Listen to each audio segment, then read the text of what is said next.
Good morning. Good morning. How's everyone this wonderful snowy morning? Snowy. Yeah, sowing and reaping of prayer. Well, after listening to those two songs of Anthony's, when I pray song and I can't do it on my own, I think I'm done. Yeah, so the theme this month is pray for others. And I pray for myself and others in a spirit of love and faith. But I want to do a little bit about talking about prayer from different perspectives. Effective prayer is the first idea here. And really, all prayer is essentially good.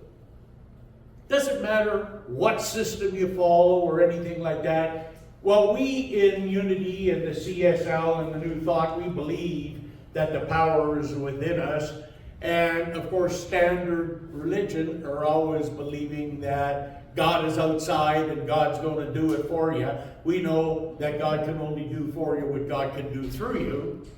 And you're already part of this divine essence.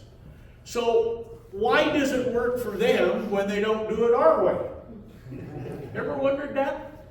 Bottom line is what Jesus said in Matthew 21, 20 to 22. And the disciples were kind of in awe when he zapped the fig tree and it withered right there in the spot. I'm sure you've all heard that story.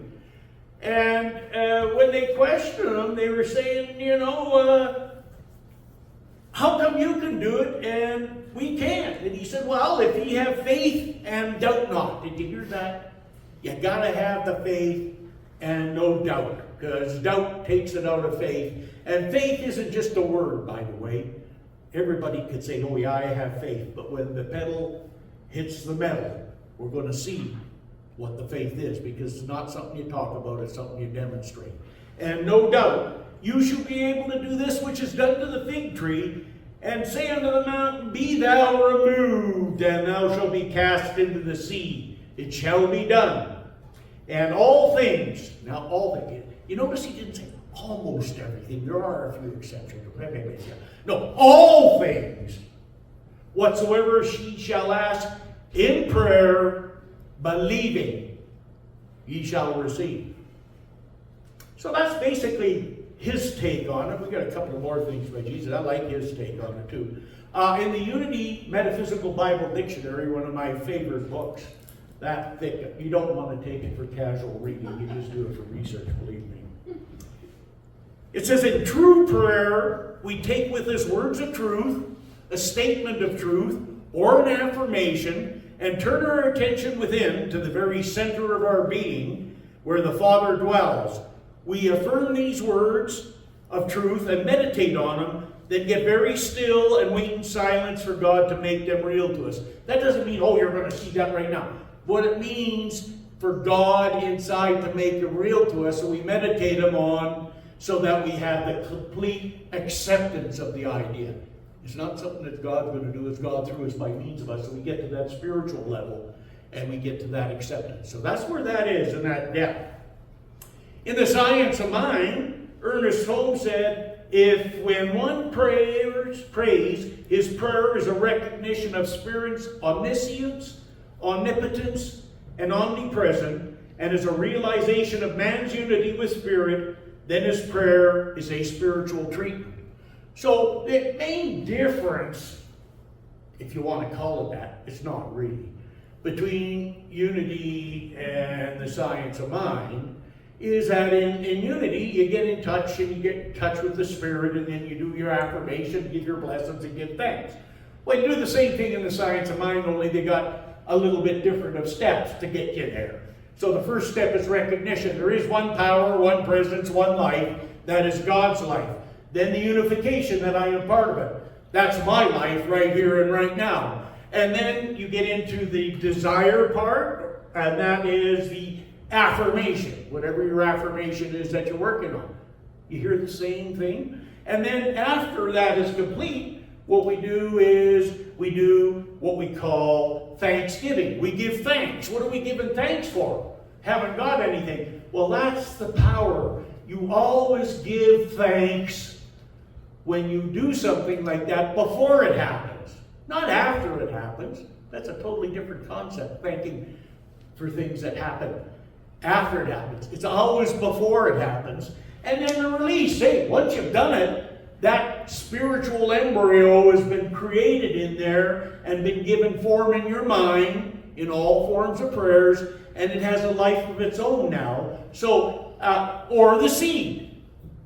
And we don't need to know how it's going to happen or what's going to happen or when. We just need to let it go and then be prepared to do what is necessary to do to bring that into reality. Well, I don't know. That's right, you don't know, and you're never going to know all the steps. I tried for 20 years to figure out how it was going to happen. Every time I'd work on something, and every time I did, I was 100% wrong. It never happened the way I thought. So don't ever think you're going to get that. And you just got to let it go, because you don't plant a seed and go out, dig it up every other day to see if it's growing, do you? Why not? Well, that's the faith and the belief part. So we got all of that together for effective prayer. The other thing I want to jump into is how affirmative effective prayer occurs.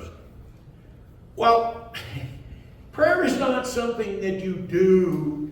I'm going to take people. It's not something you do for somebody else. It's not something you do to somebody else. It's something that you do to yourself in your own consciousness. The intention or purpose is to know that truth and to know it for that individual. But you have to know it in your own consciousness. And if you really want to get down to it, I just mentioned that spiritual embryo. It creates that spiritual embryo, and based on the believability of the individual whom the prayer is made, will determine the effectiveness of it, as long as you're clear and don't take any responsibility for any outcomes. Because that's none of your business. Your business is to be clear. And that individual, through the believability of that, receives that embryo and it grows into their experience. You know, a lot of people might think, oh, that's a little bit of a process to believe that happens. Because what it is it's getting clear in your own consciousness, because you do it to yourself first. You always reap whatever you're sowing, and you're sowing that you reap the goodness of doing prayer for other people. If you want to improve your quality of life, get out there and start doing that for other people when they ask.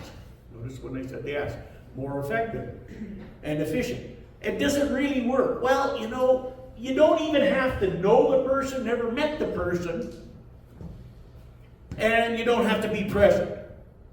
Remember Jesus and the centurion servant? The centurion loved his slave so much, he heard of Jesus, and he was a high-ranking official in the Roman army. And he come to Jesus and told him his story and asked if he could heal his servant. And Jesus said, yeah, well, let's go over to the house and we'll do that. The guy said, well, now you know, there's a problem here. I'm a high-ranking official, and I really can't do that. And Jesus was so taken back by his love for the servant, he says, it is done unto you as you believe. And it is done. And his servant was healed. Oh, well, that's Jesus, though.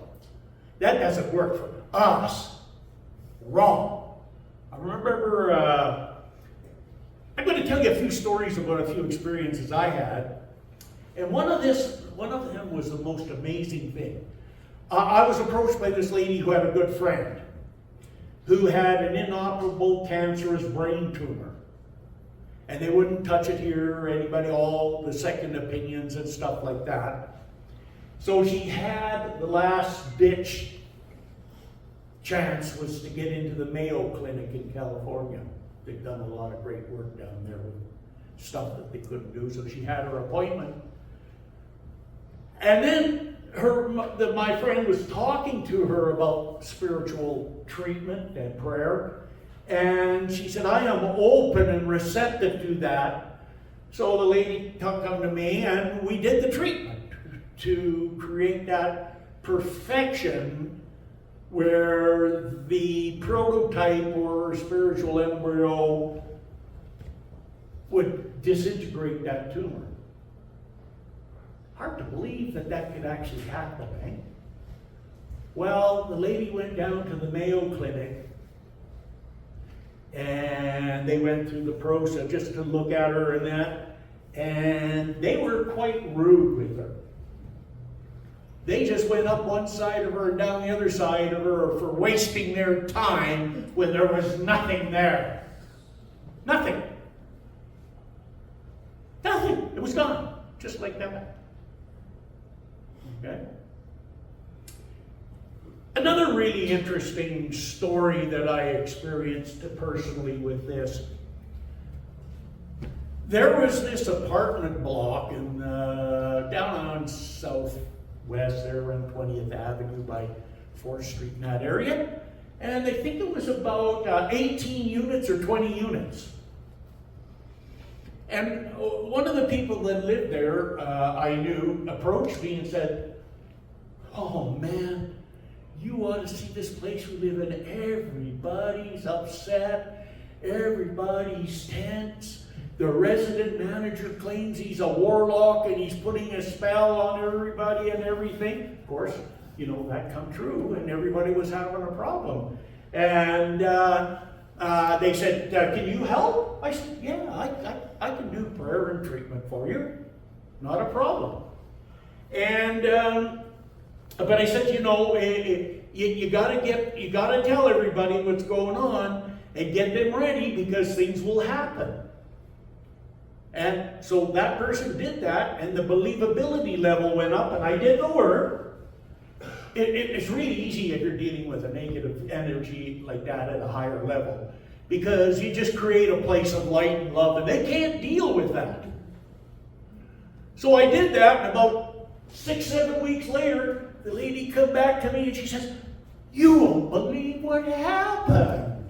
Oh, well, tell me the story. She said, after you started doing that, he started getting really weird.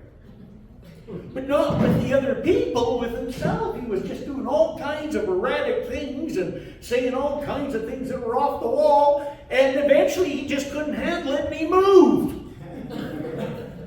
Did you hear that? So it's not, I didn't go with the intentions of getting rid of him. See, be clear on what your purpose is and your intention when you pray.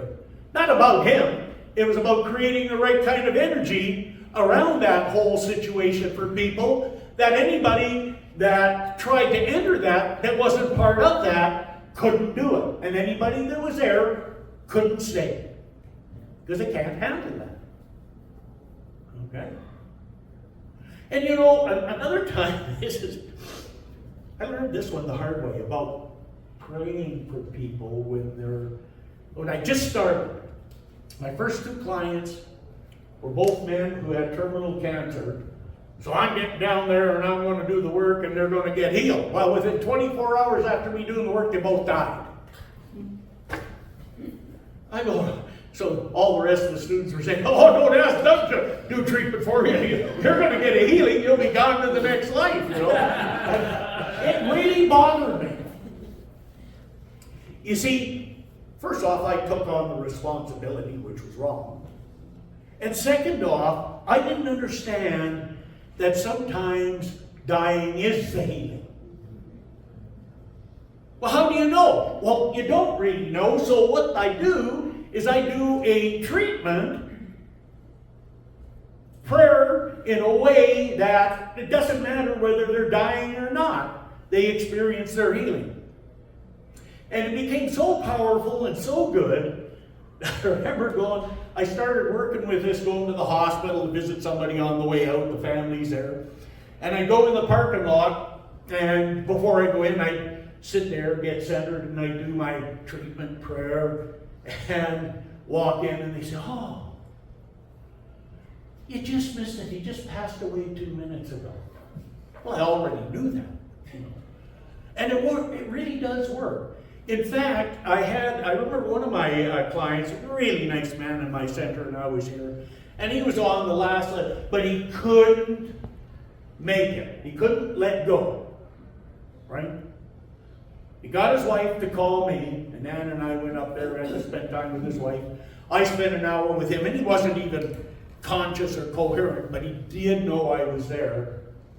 And I chatted with him and everything, and then I did the treatment, the prayer, and he was gone within the next day. So usually if it's a person's time to go, and they ask me, they usually go within 24 to 48 hours. Interesting, eh? But you know, death and life are of the same thing. You know, they're just one aspect of another thing. Because the death here is born into the next realm, whatever that means. And it's not up to me to determine what that is. It's up to the Spirit to determine that. So I always do that. And now I hold you, everyone, in a vision of love, life, and light. I hold myself and you in a vision of love, life, and light, knowing that you're whole, perfect, and complete at all ways and all times. And that divine presence is within you, guiding you, directing you, and leading you. And there is now a release of all attachment to anything physical and a movement into turning it over to that higher spiritual self and being prepared to move forward. Okay? Very powerful. Works. And so it's there's no book that can tell you how to handle every situation because they're different. I just went through in December, somebody I knew about 20 some odd years ago, we had a good connection, and he was in a care facility, and he was just, ready to go. And when he got to the point, he'd already had it approved, and the MAID team come in, medical assistance in dying. And so he asked me to be present, and so he's got me and his good friend, and then the family, none of which were on the same page, okay, as what we were with what we believe. They had a different idea. And anyhow, so we talked to the family, talked to him, and before the team come in, I was asked to do a prayer treatment. So I did what I did, and because the family didn't know what was going on, but they were open and receptive, they were impacted by it. And when the MAID team come in and they did what they did, it really was kind of a beautiful experience, And the closer it gets to home, the harder it is to do something like that. For example, last August when my brother passed, we were there before I had to give the order to pull the plug. That was my decision, and I made sure the team that was with us, the family and friends that were with us, were all in agreement with that. And we stood around and held hands, and we talked to Bob just like he was there, because he was. And then we did the treatment, and then they come in and they pulled the plug. In 2 minutes it was just like that. And it was a wonderful experience. And for me, as my brother, but I didn't get to deal with myself until later. I had to deal with myself later. It was about a month later I had to deal with that, right? Because of the grieving and that. So we still have to go through that, but to be in that place and to be able to do that is an incredible experience.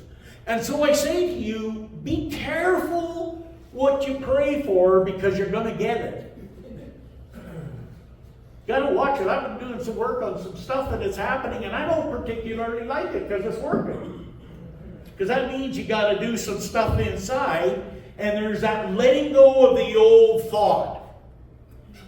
Okay? And Ernest Holmes said it really well in How to Use the Science of Mind. He said in the metaphysical field, when these thought patterns are changed, there is an inner tearing or rendering of them. So this isn't they just pop out like that. You gotta kind of rip them out. You ever felt like it's being ripped out of you? Well, that's because it is. as though they were being uprooted and pulled out against their will. Ever have resistance from something that you've been hanging on to that you're trying to let go of? Yeah. Oh yeah, it don't want to go. But when it happens, the process in metaphysics is called chemicalization.